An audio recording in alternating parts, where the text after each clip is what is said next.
Hi guys, my name's Gigi Edgley. I played Tiana on Farscape for many, many years, and I hosted the Jim Henson Creature Shop Challenge recently. I've also done a lot of work in Australia, but you guys might not know that. But I just wanted to let you know I never, ever listen to the GMT show. Ever. GMT show is intended for mature audiences. Parental discussion is advice. Live long and prosper, bitches.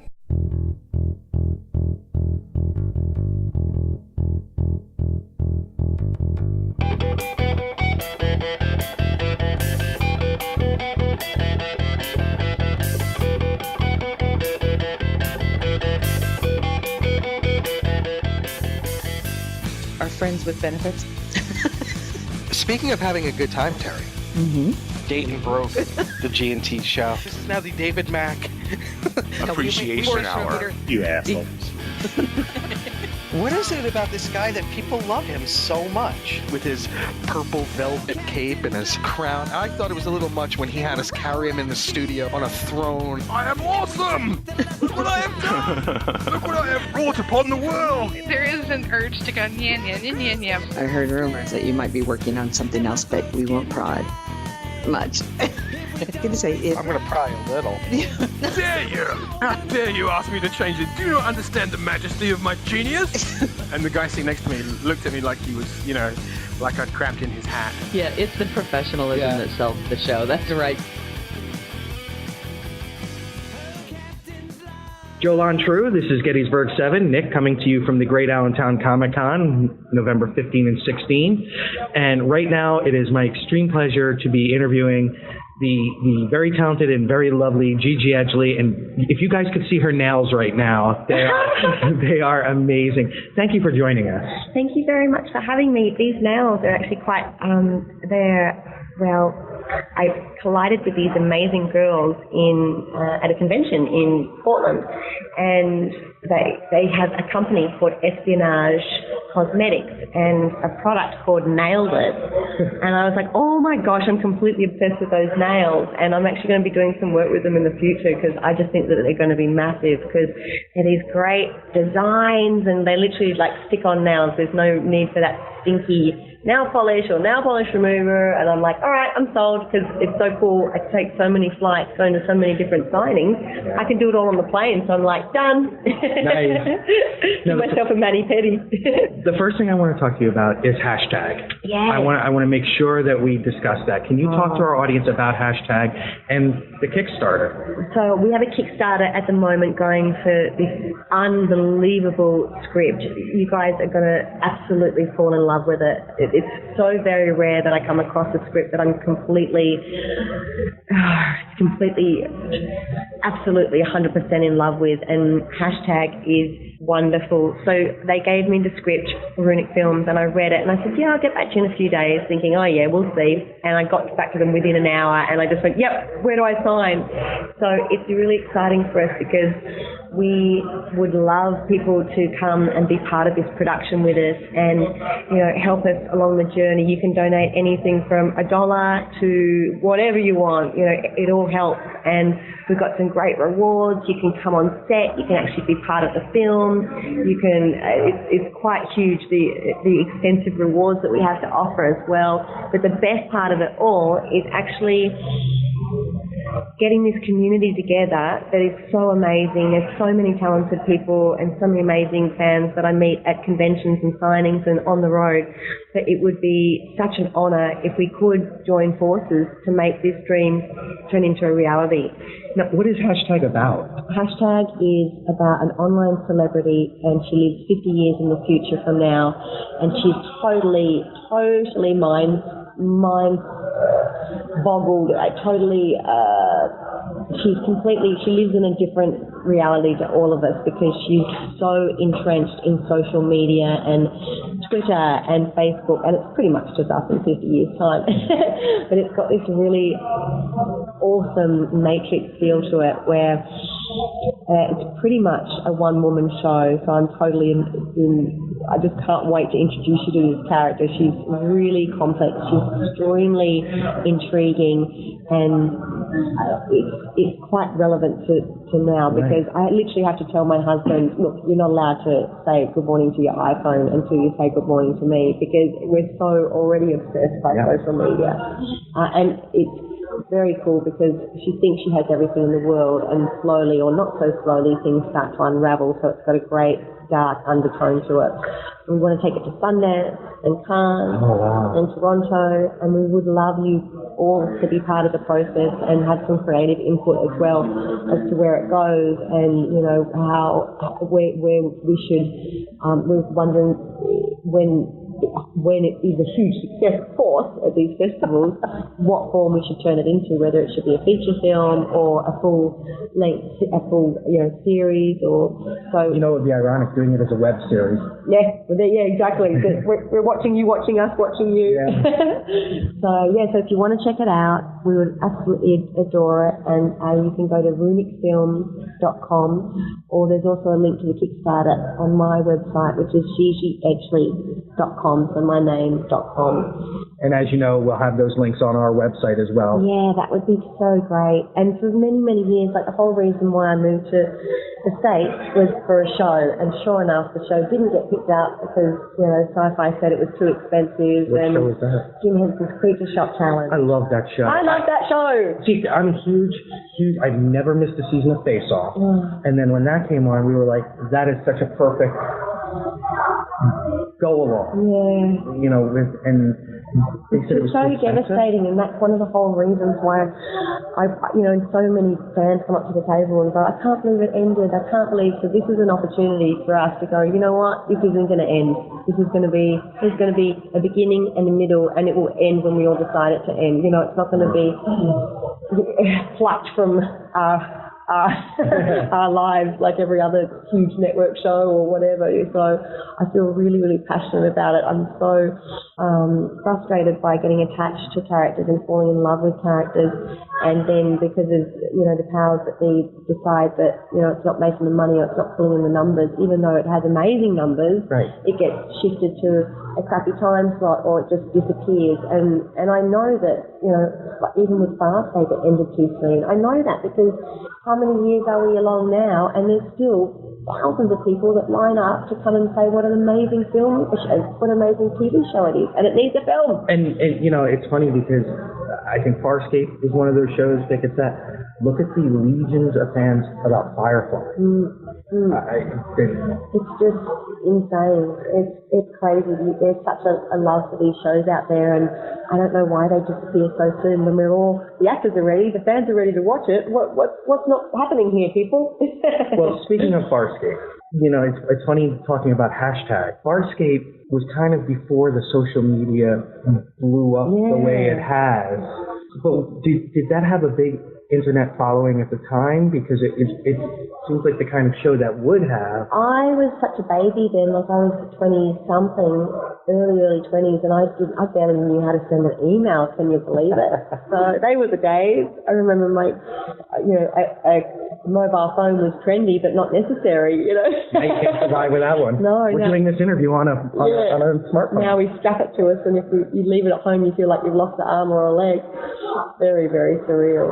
So Farscape definitely, I remember when I became originally I was only meant to be there for one episode, and then they liked the character, so they asked me to stick around, which was great. And I remember Ben coming up to me saying, you should really check out the fan page. And I'm like, fan page? What's he on about? Because in Australia, when you get up in the prime of your life and in the prime of the spotlight, the first thing that people do is cut you down, so you get a really hard edge to you, Whereas in America, they're like, oh my gosh, you're amazing. Oh, and you're like, oh, maybe I am. So he said, check out the fan page. And I went, oh, what's this all about? And there was a definite fan page. And the fans have been so cool, because I remember when they pulled the show and I did a signing throughout the state, and everyone was like, we're going to make this happen. We're going to bring this back. And I said, I love you guys, but it's not going to happen. I've seen Moya ripped up and put in a dump truck. It's not happening. And then sure enough, through the pure adoration and love of the Farscape fans, they made the Peacekeeper Wars. So I seriously was so affected and so blessed that they've been in my life, you know, through every step of the journey. It's very, very cool. Now, how did you get that part? Because you said you were very young. Oh, I was auditioned for it, and it was a Henson role, and I love the Jim Henson Company, Dark Crystal and The Labyrinth. I just adore. Thank you. Dark Crystal seems to be one of those forgotten films. Not for me. And it was so dark, and no pun intended, but it really was like, I think it was so far ahead of its time. Yeah, it was just unbelievable. I've always grown up in my own make-believe world, so to be, you know, seeing fairies and the skeksis, and, you know, as soon as I got the audition for Farscape, I went, I have to create a character that's going to be an amazing, you know, memorable Henson creature. She can't just be a human in alien makeup. She needs to be unique. She needs to be breathtaking. She needs to be unbelievably believable, because that's the kind of caliber that they make creatures, you know, and their characters. So that's where Tiana came from. And it was great because it's not a doctor or a lawyer. It's an alien where you can just, there are no rules. And how long was your makeup each day? 3.5 hours each day. Very cool. You got to be, what's that like for you, for the relationship? Because we talk about story and a lot of that on our show. But what's it like for you with the makeup people and all? Do you become amazing? You're one. You're just one big team, and that's what I really love is when you start to work on a show. It's like a family, and Farscape was so great like that because we knew each other inside out. We spent almost 16 hours a day with each other, 5 days a week for over 5 years. So I think that's why I don't think there was much acting on that show. Everyone was just reacting to everyone else and living on a spaceship in the uncharted territory and just really, really testing each other's boundaries any way we could. Right. Now, when did you first realize, and I can't wait to see the look on her face when I ask this question. That you were a sex symbol. Oh, that's ridiculous. No, it's not. You know it's not.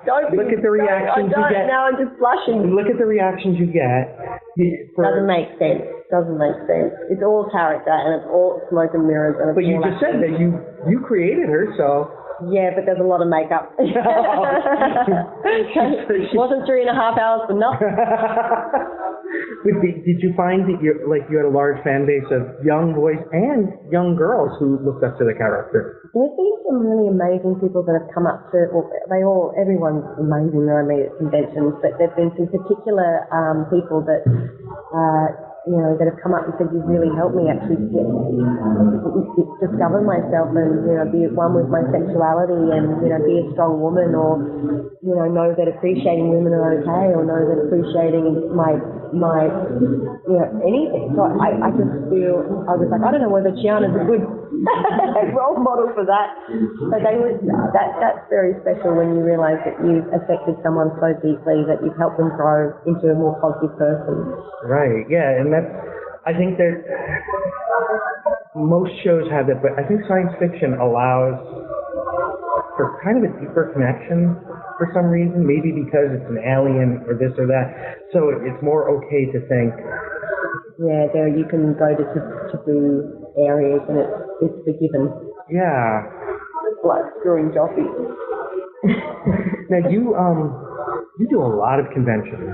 I love them because, as I said before, I've worked on some amazing shows, but I think people need to understand that the life of the actress for my journey has been a lot of downtime. So in that downtime, I create comic books, I write music, I constantly look for productions that I can give back to the people that have supported and looked after me and tell new stories, because I don't want to be, an actress just rocking up with the same glossy headshot, grumpy and, whatever, never looking up and appreciating these amazing people. So there's a lot of times where you're like, okay, how am I going to pay the bills?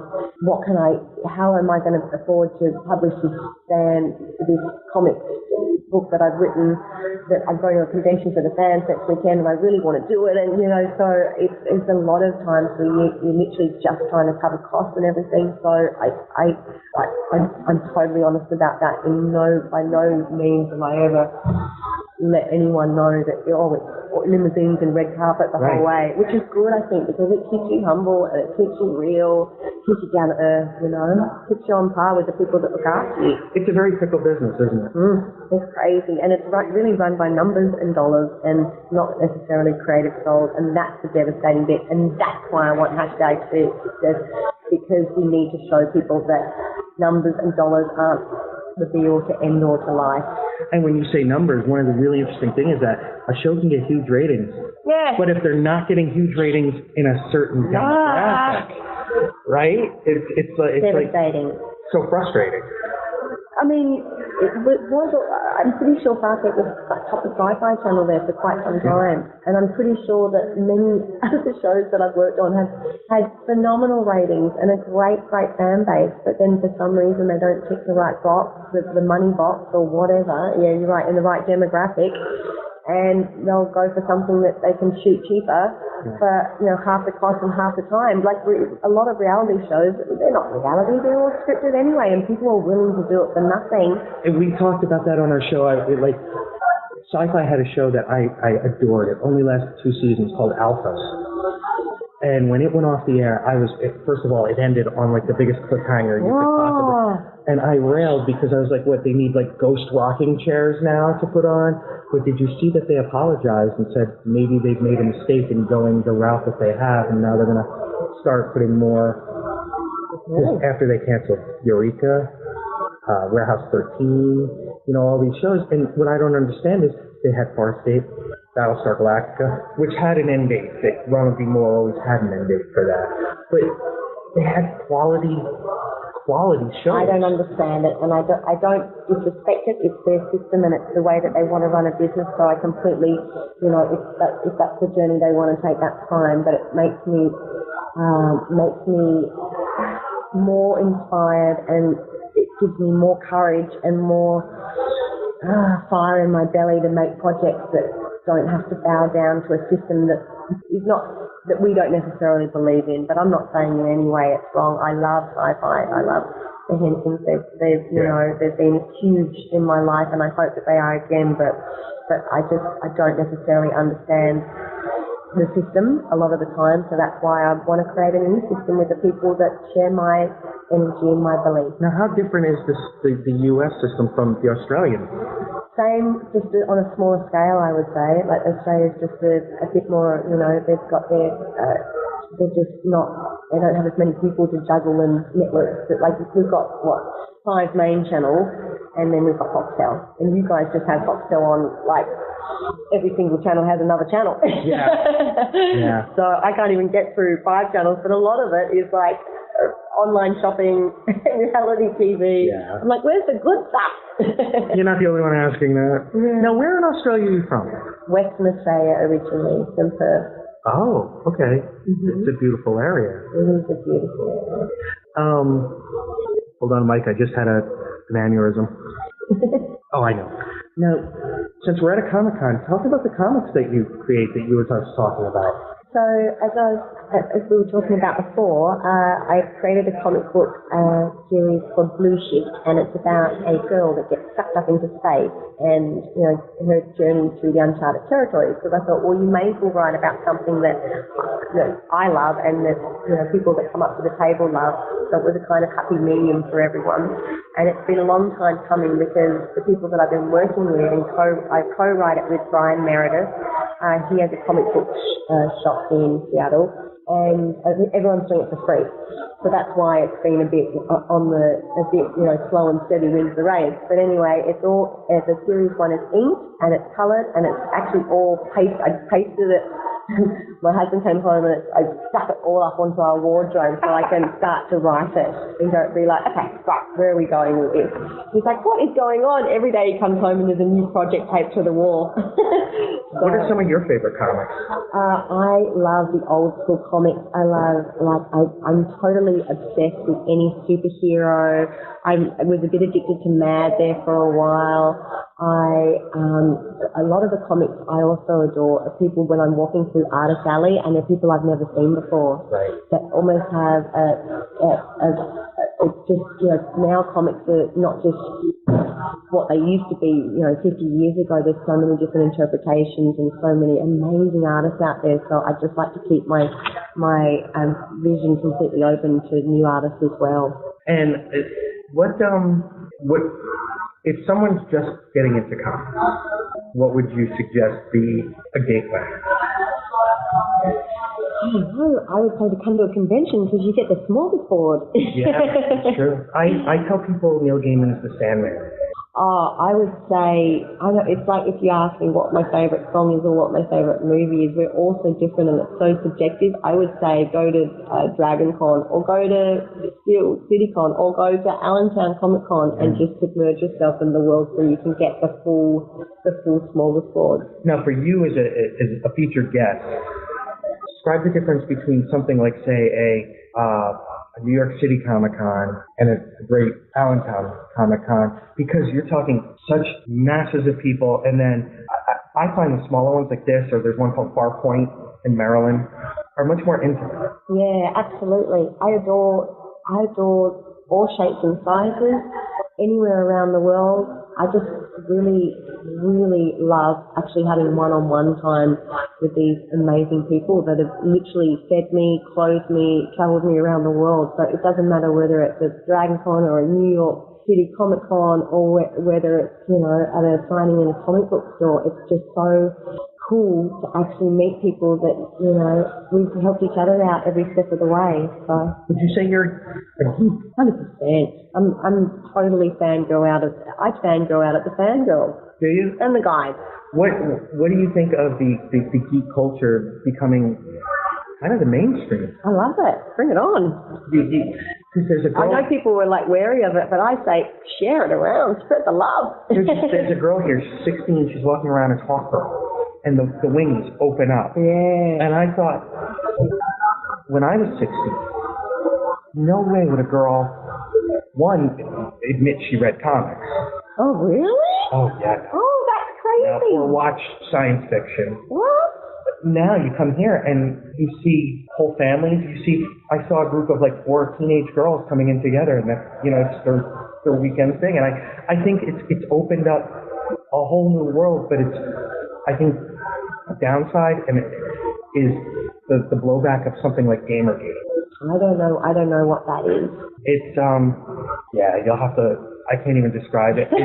I just think comic conventions is very cool because there's lots of negativity and craziness in this world, and there's lots of guns and violence and crazy attitudes that I've never ever collided with any kind of negativity at any of the conventions I've been in.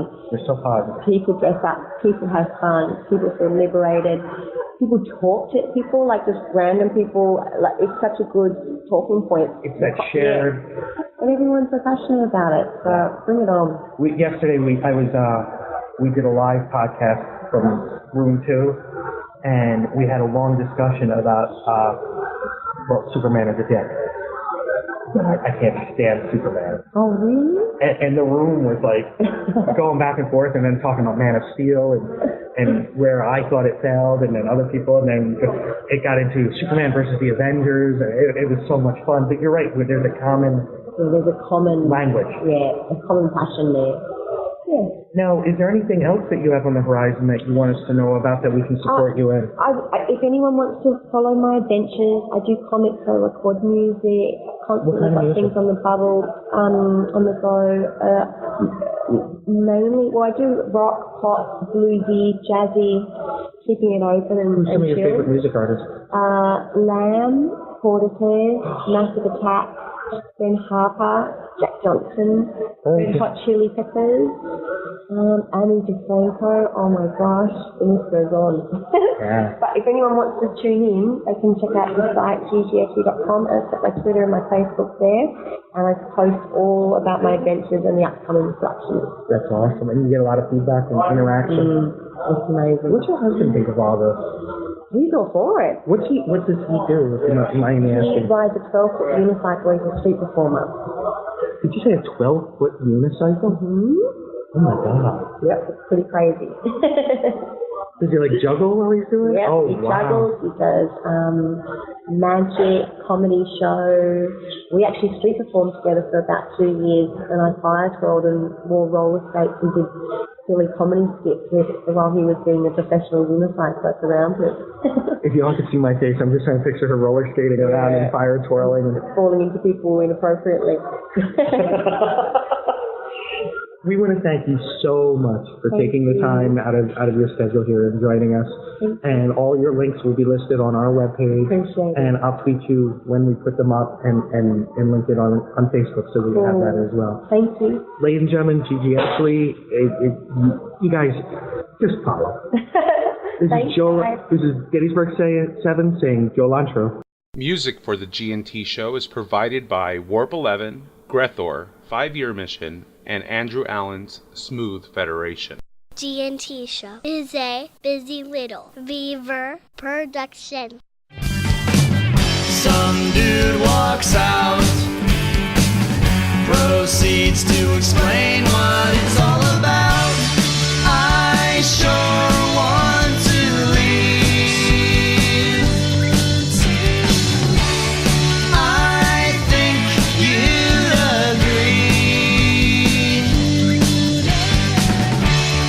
but we cannot leave till we find out what it's all about.